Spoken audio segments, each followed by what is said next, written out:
आज हम आपको भगवान शंकर की बड़ी ही अद्भुत कहानी सुनाने जा रहे हैं। एक बार भगवान भोलेनाथ पृथ्वी लोक पर भ्रमण के लिए गए तो उन्होंने एक युवा को देखा। वह ईश्वर को दोष देता जा रहा था। वह अपने जीवन से निराश था, दुखी था। तब भगवान शंकर बौद्ध भिक्षु का रूप धारण करके उस युवा को असली दुख के बारे में ज्ञान देते हैं। तो चलिए इस कहानी के माध्यम से समझते हैं कि असली दुख क्या होता है। अगर आप यह कहानी सुन रहे हैं तो पूरा सुनिए। इस कथा को आधा अधूरा छोड़कर जाने की गलती मत कीजिए, क्योंकि इस पवित्र कथा को पूरा सुनने से मनचाहे फल की प्राप्ति होती है। इसलिए इस कथा को पूरा सुने, भोलेनाथ का अनादर न करें। सुख और दुख एक ही सिक्के के दो पहलू होते हैं। यह बात आपने सुनी ही होगी। सुख और दुख हमारे जीवन में लगातार आते ही रहते हैं और हमें लगता है कि हमारे जीवन में हजारों दुख हैं, हजारों समस्याएं हैं। लेकिन अगर आप वास्तविक तौर पर देखें तो आप इस बात को और अच्छे से समझ पाएंगे कि हमारे जीवन में केवल एक ही दुख होता है। हमारे जीवन में असली दुख क्या है वह हम इस कहानी के माध्यम से जानेंगे, और उस दुख का निवारण और समाधान क्या है वह भी हम इस कहानी से समझेंगे। आप इस कहानी के अंत तक जरूर बने रहिए। एक समय की बात है, एक गांव में एक व्यक्ति रहता था। उसका नाम सोनू था। वह बड़ा आलसी था और अपने जीवन से बहुत निराश था। उसका कारण यह था कि उसने अब तक अपने जीवन में कुछ भी हासिल नहीं किया था। वह कुछ काम भी नहीं करता था। उसके घर वाले भी इस बात से बहुत परेशान रहते थे। वे चाहते थे कि वह बाहर जाकर कुछ अच्छा काम करे, कोई अच्छी नौकरी कर ले, लेकिन वह किसी की एक नहीं सुनता था। उसके घर वाले दूसरों का उदाहरण देकर उसे ताने मारते थे, उसे तरह तरह की बातें कहते थे, लेकिन उसे कोई फर्क नहीं पड़ता था। जबकि उसके सारे मित्र कामयाब हो चुके थे। कोई अच्छा व्यापार कर रहा था तो कोई अच्छी नौकरी कर रहा था, जिसके कारण जब भी वह लोग मिलते थे तो वे अपनी बढ़ चढ़कर बड़ाई किया करते थे। लेकिन सोनू कुछ नहीं करता था, जिसके कारण जब भी कोई उससे पूछता कि तुम क्या कर रहे हो तो वह कुछ नहीं कह पाता। उसे यह कहने में बहुत शर्म महसूस होती थी कि वह कुछ नहीं करता। वह हमेशा सबसे केवल एक ही बात कहता था कि मैं कोशिश कर रहा हूँ, लेकिन उसकी कोशिशों का कोई भी फल किसी को नजर नहीं आ रहा था। देखते ही देखते अब ऐसा समय आ चुका था कि सोनू सभी से मुंह छिपाता फिरता था, ताकि कोई उससे यह ना पूछ ले कि तुम क्या करते हो, जिस कारण वो कभी किसी के सामने भी नहीं आता था। धीरे धीरे उसका मन दुखी रहने लगा था और अब वह बहुत निराश रहने लगा था। उसे अब ऐसा प्रतीत होने लगा था कि मानो वह इस धरती पर बोझ है, जिस कारण वह अपने आप को बहुत अकेला महसूस करता था, बहुत तन्हा महसूस करता था। एक दिन तो उसके मन में यह भी विचार उत्पन्न हुआ कि मेरे हाथों में कुछ है ही नहीं तो मैं क्या कर सकता हूँ। यही सब सोचकर वह अपने भाग्य को खूब कोसता और अकेले बैठकर वह रोता रहता था और भगवान को ही दोष देता रहता था। एक दिन छुपता छुपाता वह घर से निकलकर कहीं जा रहा था। तभी उसने रास्ते में देखा कि एक बौद्ध भिक्षु लोगों को प्रवचन दे रहे हैं और प्रवचन में वह दुख की बातें कर रहे हैं। तो सोनू कुछ देर के लिए अपना मुंह छुपाकर वहीं पर खड़ा हो गया ताकि उसे कोई देख ना ले, और चुपचाप वहां उन भिक्षु की बातें सुन रहा था। बौद्ध भिक्षु प्रवचन में कह रहे थे कि दुख हमारा सबसे बड़ा साथी है। हमें दुख अपने जीवन के बारे में बहुत कुछ समझाता सिखाता है और हमें सही तरह से जीवन जीने का तरीका भी बताता है। यह दुख हमारे गुरु की तरह है, जिससे हमें सीखते रहना चाहिए। आप चाहे तो अपने जीवन में अपने दुखों को अपना गुरु बना सकते हैं और उससे सीख सकते हैं, या फिर आप चाहे तो अपने दुखों पर बैठकर रो सकते हैं। लेकिन इससे आपको कोई लाभ नहीं मिलेगा, बल्कि आप दिन दिन और कमजोर होते जाएंगे, निराश होते जाएंगे। सोनू छुप छुप कर उन बौद्ध भिक्षु की यह सारी बातें सुन रहा था। जैसे ही प्रवचन खत्म हुआ वह उन बौद्ध भिक्षु के पास पहुंचा। उन्हें प्रणाम करके वह कहता है, हे महात्मा, अभी आप कुछ देर पहले दुख को गुरु बता रहे थे। आप कह रहे थे कि दुखों से हमें सीखना चाहिए, हमें उन्हें अपना गुरु बनाना चाहिए। लेकिन मैं तो अपने दुखों से परेशान हूँ, अपने जीवन से परेशान हूँ। मैंने अब तक जो दुख झेला है, मुझे तो कभी ऐसा प्रतीत नहीं हुआ कि मेरे दुख मुझे कुछ सिखा रहे हैं। बल्कि मुझे तो हमेशा यही लगता है कि वह मुझे पीड़ा दे रहे हैं, तकलीफ दे रहे हैं, और दुख की पीड़ा बहुत भयंकर होती है। ऐसा लगता है कि अब इसके बाद मेरा जीवन समाप्त हो जाएगा, इसके बाद हमें कुछ नहीं मिलने वाला, और यहाँ तक कि मुझे तो मेरे दुख के सामने मृत्यु भी कम लगती है। जब लोग ताने मारते हैं, जब लोग यह कहते हैं कि तुम क्या कर रहे हो, तब मन को बहुत ठेस पहुंचती है और मैं उनसे कुछ नहीं कह पाता। सोनू की यह सारी बातें सुनकर वह बौद्ध भिक्षुक सोनू से कहते हैं, बेटा तुम्हें क्या दुख है और तुम दुख के बारे में ऐसी बातें क्यों कर रहे हो? सोनू ने अपने ऊपर बीती हुई सारी बातें उन बौद्ध भिक्षु को बता दी और कहने लगा कि हे महात्मा, क्या आपके पास मेरे दुख का कोई समाधान है? सोनू की यह बात सुनकर वह बौद्ध भिक्षु मुस्कुराने लगे और सोनू से कहते हैं, बेटा जब तुम्हारे जीवन में कोई असली दुख आए तब तुम मेरे पास आना, तब मैं उसका समाधान तुम्हें अवश्य बताऊंगा। उन बौद्ध भिक्षु की यह बात सुनकर सोनू थोड़ा सा अचरज में पड़ गया। उसे यह समझ नहीं आ रहा था कि क्या उसने अब तक जो दुख झेला है वह असली दुख नहीं है। उसने जो अब तक पीड़ा सही है, जो ताने सहे हैं, जो तकलीफें उठाई हैं, क्या वह असली दुख नहीं है? आगे वह मन ही मन अपने आप से कहता है कि जब मुझे मेरे अपने नहीं समझ पाए तो यह बौद्ध भिक्षु मुझे क्या समझेंगे। इतना सोचकर वह वहां से चला गया। सोनू सभी लोगों के ताने सुन सुनकर बहुत थक चुका था। वह बहुत निराश हो चुका था, जिसके कारण उसने निर्णय लिया कि वह अब कुछ करके दिखाएगा। उसने अपने पिता से थोड़ा सा रुपया लिया और उस रुपया से उसने एक व्यापार शुरू किया। उसके पिता बहुत खुश थे कि कम से कम मेरा बेटा कुछ करने का प्रयास तो कर रहा है, लेकिन उसे व्यापार में कोई सफलता नहीं मिल रही थी, जिसके कारण वह बहुत ही निराश हो चुका था। उसे यह समझ नहीं आ रहा था कि वह क्या करे, किस तरह से अपने व्यापार को आगे बढ़ाए। तभी उसके पिता ने उससे कहा, बेटा कोई बात नहीं, इसी तरह से प्रयास करते रहो, आज नहीं तो कल सफलता अवश्य मिलेगी। सोनू ने अपने पिता की बात मानी और अपने व्यापार में और भी कड़ी मेहनत करने लगा। धीरे धीरे उसे सफलता मिलने लगी और फिर उसने रफ्तार पकड़ ली। देखते ही देखते केवल 3 सालों के अंदर वह एक बहुत बड़ा व्यापारी बन गया। अब उसके पास धन दौलत की कोई कमी नहीं थी। लोग जो उसे पहले नापसंद किया करते थे, अब उसे पसंद करते थे, उसकी चिंता करते थे, उसके कार्यों की सराहना करते थे। उसके माता पिता भी अब अपने बेटे से बहुत खुश थे और उसकी सफलता से वे अत्यंत प्रसन्न थे। धीरे धीरे सोनू के मित्रों की संख्या लगातार बढ़ती जा रही थी। सोनू के कुछ मित्रों ने उसे यह भी सलाह दी कि उसे अपना व्यापार और तेजी से बढ़ाना चाहिए, उसे और फैलाना चाहिए। सोनू को एक दोस्त ने सलाह दिया कि जब तुम आज केवल इस नगर के सबसे बड़े व्यापारी हो, तब तुम इतना खुश हो, तुम्हारे साथ इतने सारे लोग हैं। वहीं पर तुम सोचो कि जब तुम इस राज्य के सबसे बड़े व्यापारी बन जाओगे, तब तुम्हारे यहाँ पर लोगों की भीड़ लग जाएगी, लोग तुमसे मिलने के लिए समय निकालेंगे। यहाँ तक कि इस राज्य का राजा भी तुमसे मिलना चाहेगा, तुम्हारी तारीफ करेगा, और यदि कभी ऐसी जरूरत आन पड़ी तो वह तुमसे धन भी उधार लेने के लिए अवश्य आएगा। सोनू को अपने उस दोस्त की यह बात बहुत पसंद आई।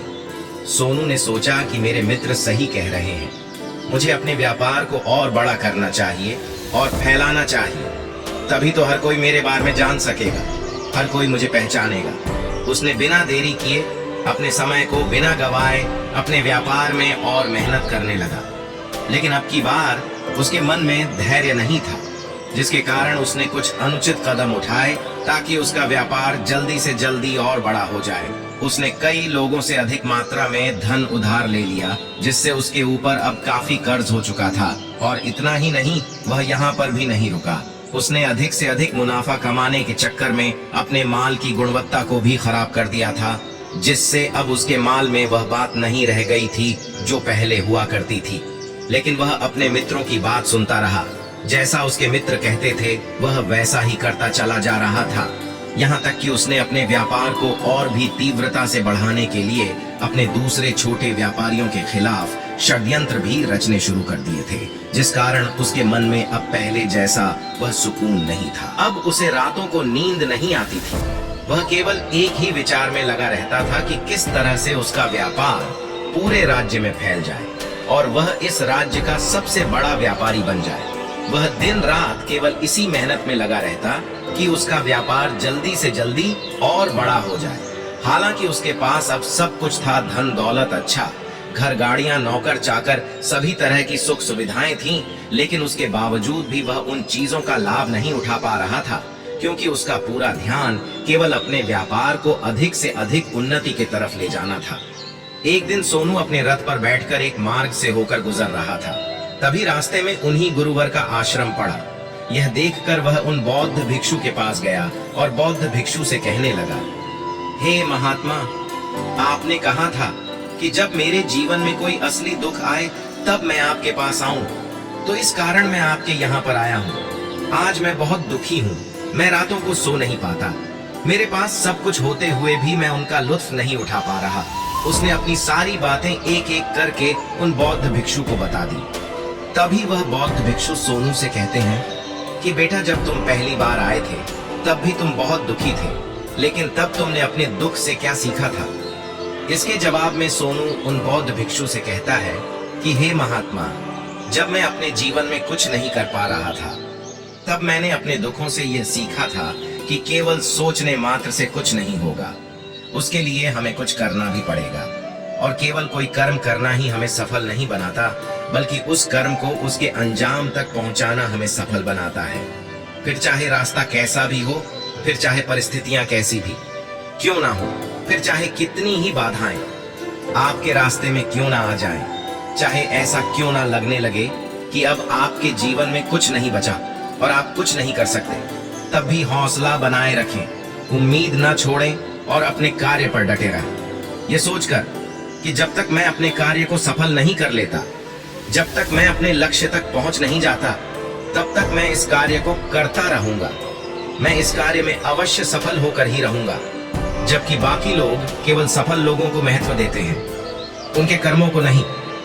सोनू की यह सारी बातें सुनकर वह बौद्ध भिक्षुक मुस्कुराने लगे और सोनू से कहते हैं, बेटा, जब तुम्हारे जीवन में असली दुख आए तब तुम मेरे पास आना, मैं तुम्हारी समस्या का समाधान अवश्य करूंगा।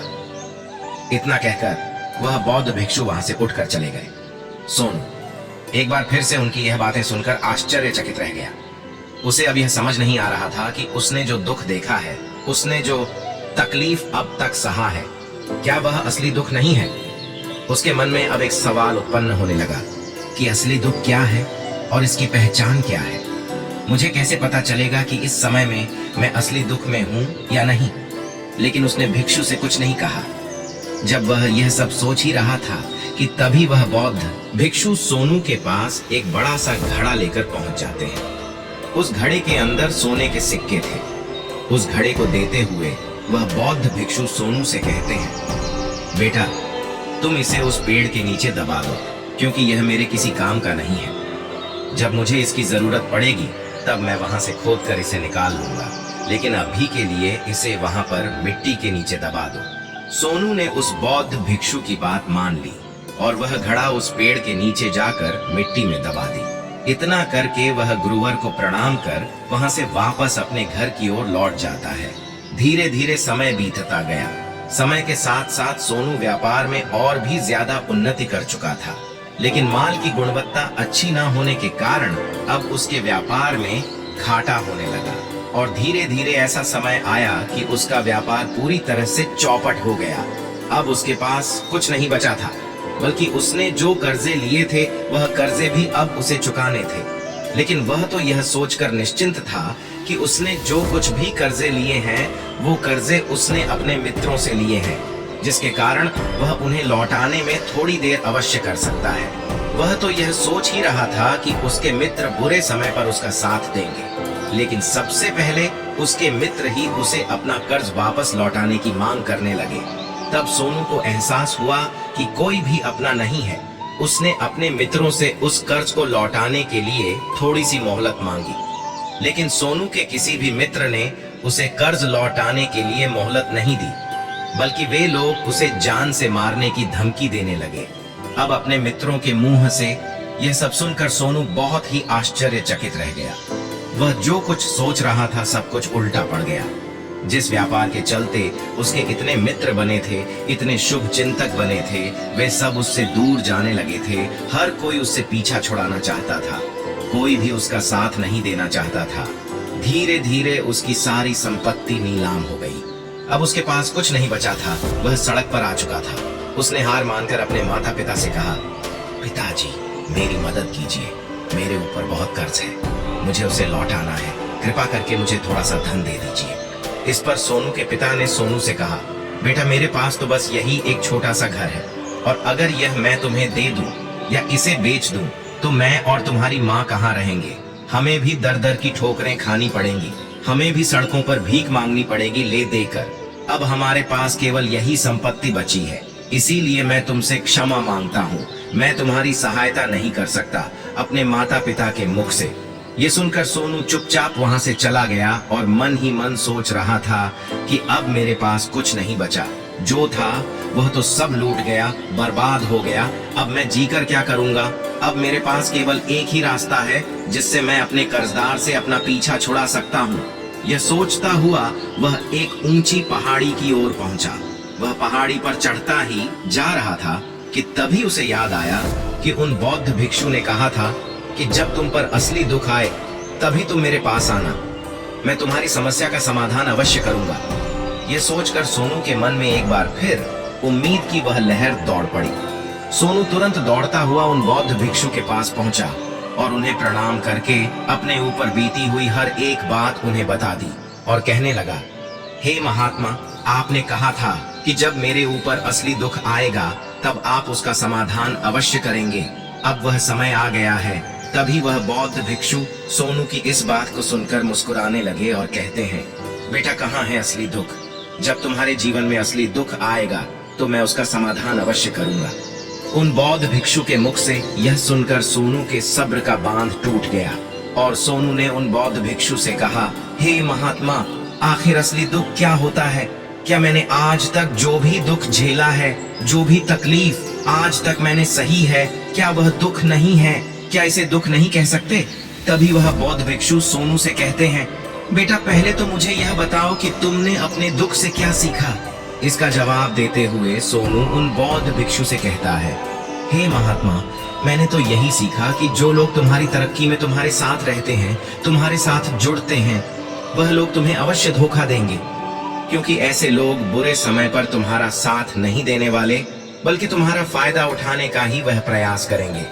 इसीलिए ऐसे लोगों पर भरोसा न करें, बल्कि जो लोग तुम्हारी असफलता के समय पर, तुम्हारे बुरे समय पर तुम्हारे साथ खड़े हैं, वही तुम्हारे असली मित्र हैं और वही तुम्हारे साथ रहते हैं। और ऐसे लोग तुम्हें बहुत कम मिलते हैं। जिन्हें भी ऐसे लोग मिलते हैं उन्हें हमेशा उनकी कद्र करनी चाहिए।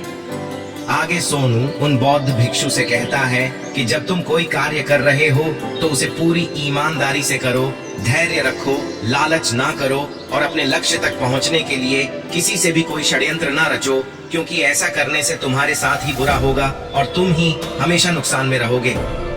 सोनू की यह सारी बातें सुनकर बौद्ध भिक्षु उस पेड़ के पास पहुंचे। उन्होंने गड्ढा खोदा और वह घड़ा निकालकर उसे सोनू के हाथ में थमा दिया, जिसमें सोने के सिक्के भरे हुए थे।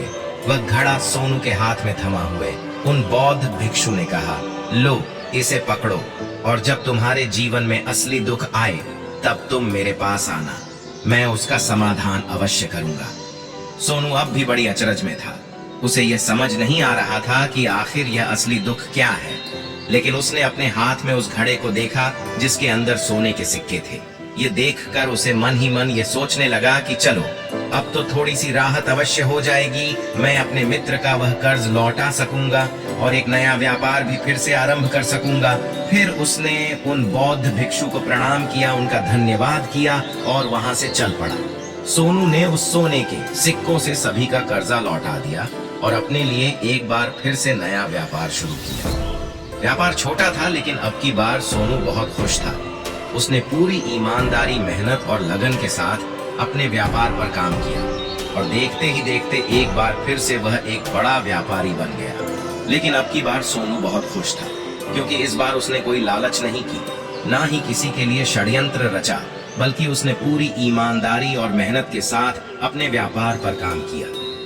लेकिन दोस्तों, जैसे जैसे आप धनी होते जाते हैं, जैसे जैसे आप अमीर बनते जाते हैं, आपके मन में एक और डर उत्पन्न होने लगता है कि कहीं आप अपनी दौलत को ना खो दें जिस कारण आप दान करना, पुण्य करना शुरू कर देते हैं, लोगों की मदद करते हैं ताकि आपके जीवन में कभी कोई दुख ना आए। लेकिन यह जीवन सुख और दुख का संगम है, जिस कारण हर किसी को सुख और दुख से होकर गुजरना ही पड़ता है। इसी वजह से एक बार फिर से सोनू के जीवन में एक और दुख उत्पन्न हुआ। अब की बार उसके माता और पिता दोनों की मृत्यु हो गई। सोनू अपने माता पिता से बहुत प्रेम करता था, जिसके कारण उसके मन को बहुत गहरा आघात पहुंचा। जब आखिरी बार वह उन्हें देख रहा था तो उसके मन में हजारों सवाल उत्पन्न होने लगे। वह अपने घर लौटा और घर लौटकर उसने देखा कि जिस संपत्ति के लिए वह हमेशा चिंतित रहते थे, आज उसकी देखभाल के लिए कोई नहीं था। उसके माता पिता ने जो भी मेहनत की, जो भी अपने जीवन में इकट्ठा किया, वह सब यही रह गया। लेकिन अब सब कुछ खत्म हो चुका था और सोनू का मन अब बहुत बेचैन हो रहा था। उसके मन में हजारों सवाल उत्पन्न हो रहे थे और वह अपने आप को बहुत अकेला महसूस कर रहा था। उसे बहुत खालीपन सा महसूस हो रहा था। उसे समझ नहीं आ रहा था कि वह क्या करे। तभी उसे उन बौद्ध भिक्षु की याद आई।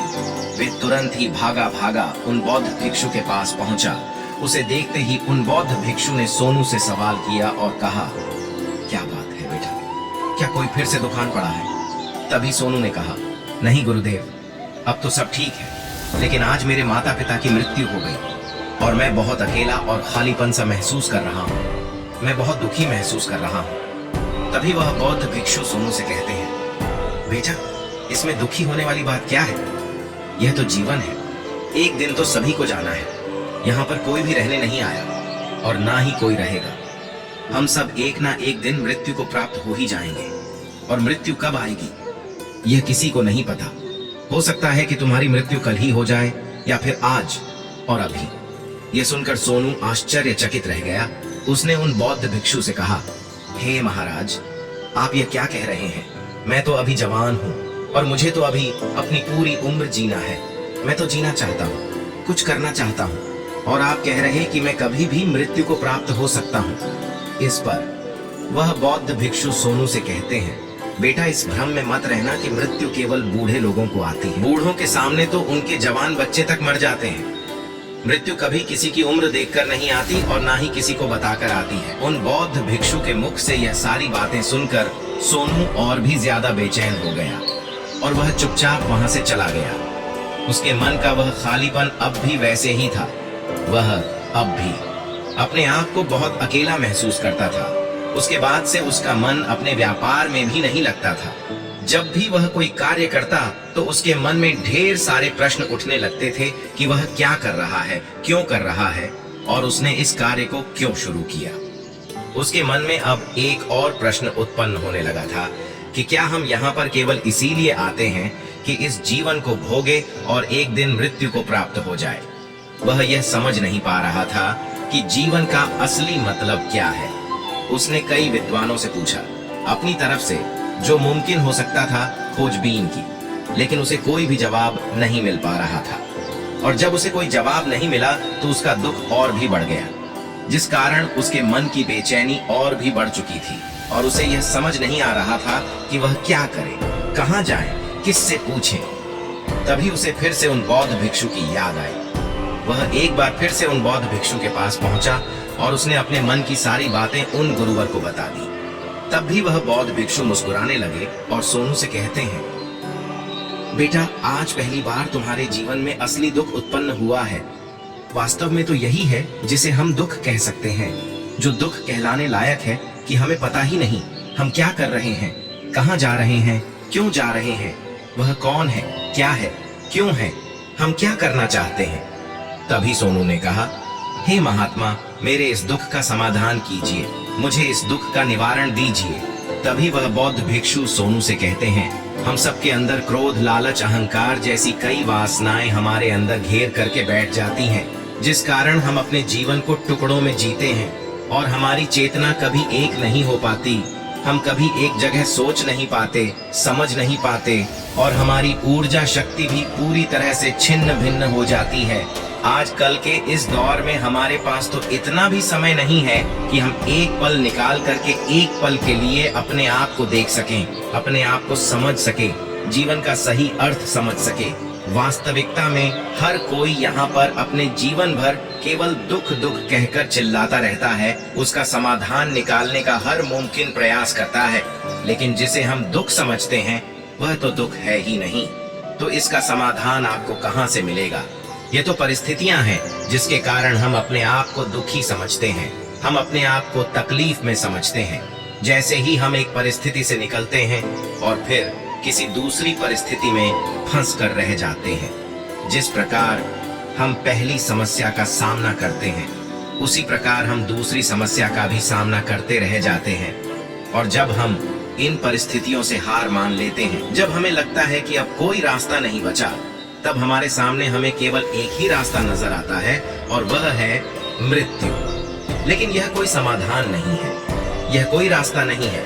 इसलिए यदि आप सचमुच अपनी समस्याओं का समाधान चाहते हैं तो अपने आप को एक ही बार में समझने का प्रयास कीजिए, अपने जीवन उद्देश्य और अर्थ समझने का प्रयास कीजिए। तभी सोनू उन बौद्ध भिक्षु से कहता है, हे महाराज, तो क्या हमें इस जीवन को नहीं जीना चाहिए? क्या हमें अपनी इच्छाओं को नहीं पूरा करना चाहिए? तभी वह बौद्ध भिक्षु सोनू के इस सवाल का जवाब देते हुए कहते हैं कि हमें किसी से भी अत्यधिक लगाव नहीं रखना चाहिए, हमें अपनी इच्छाओं को वश में रखना चाहिए, हमें संपत्ति बहुत अधिक इकट्ठा नहीं करनी चाहिए, क्योंकि हम मनुष्य की इच्छाएं, कामनाएं, वासनाएं ऐसी होती हैं जैसे मानो कि एक पर्वत से गिरता हुआ झरना, जिस पर किसी का कोई नियंत्रण नहीं है सिवाय देखते रहने के और परेशान होने के। लेकिन जब तुम अपने जीवन का अर्थ समझने लगते हो, तब तुम अपने आप को पहचान जाते हो, समझ जाते हो, तब तुम अपने इस जीवन पर नियंत्रण पा सकते हो। तब तुम्हारी सभी इच्छाएं, कामनाएं, वासनाएं भी तुम्हारे वश में हो जाती हैं और फिर तुम चाहो तो उनको नियंत्रित भी अवश्य कर सकते हो। गुरुदेव की यह सारी बातें सुनकर सोनू ने गुरुदेव से कहा, हे महाराज, आपका बहुत बहुत धन्यवाद। आपने मेरी सबसे बड़ी समस्या का समाधान आज कर दिया है। मैं आज से अपने जीवन को एक नए ऊर्जा के साथ आरंभ करूंगा और अपने जीवन के ऊर्जा शक्ति को सही कार्य में लगाऊंगा। दोस्तों, मानव शरीर में बहुत ऊर्जा है, बहुत शक्ति है, पर वह बेकार के कामों में लग जाती है, जिसके कारण हमारा जीवन भी बेकार की चीजों में लगा रहता और हम कभी भी इस पर अपना ध्यान नहीं देते। हम कभी भी अपनी ऊर्जा को केंद्रित नहीं करते। अपने जीवन का वास्तव में क्या अर्थ है, यह हम समझने का प्रयास नहीं करते। हम अपने जीवन में हमेशा अपने आप से, भगवान से सवाल करते रहते हैं कि हमारे जीवन में इतना दुख क्यों है।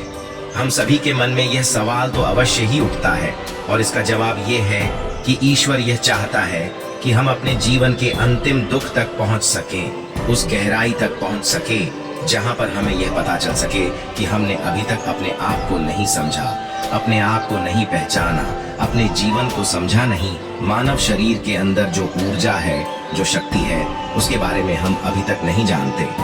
हम अपने आप को चाहे तो एकत्रित कर सकते हैं, अपने आप पर नियंत्रण पा सकते हैं, लेकिन हम अपनी इस ऊर्जा का व्यर्थ उपयोग करते रहते हैं, व्यर्थ की चीजों में लगा देते हैं, जिस कारण हम अपने आप को कभी नहीं पहचान पाते और ना ही कभी अपने आप पर नियंत्रण पा सकते हैं। लेकिन यदि आप अपने आप को जानना चाहते हैं, अपने आप को पहचानना चाहते हैं, तो पहले आपको खुद को एकत्रित करना होगा, अर्थात ध्यान लगाना होगा। ध्यान लगाने से ही आप अपने दुखों की समस्याओं का समाधान निकाल सकते हैं और तभी आप अपने आप को पहचान सकते हैं, जान सकते हैं और अपने जीवन के हर दुखों का समाधान भी कर सकते हैं। उम्मीद है आप सभी को यह वीडियो अच्छी लगी होगी। यदि आप चाहें तो इस वीडियो को लाइक कर दीजिए और चैनल को सब्सक्राइब करके नोटिफिकेशन बेल आइकॉन को क्लिक कर दीजिए। साथ ही वीडियो को शेयर कीजिए ताकि औरों को भी यह अमूल्य ज्ञान प्राप्त हो सके। हम आपके बेहतर भविष्य की कामना करते हैं। धन्यवाद।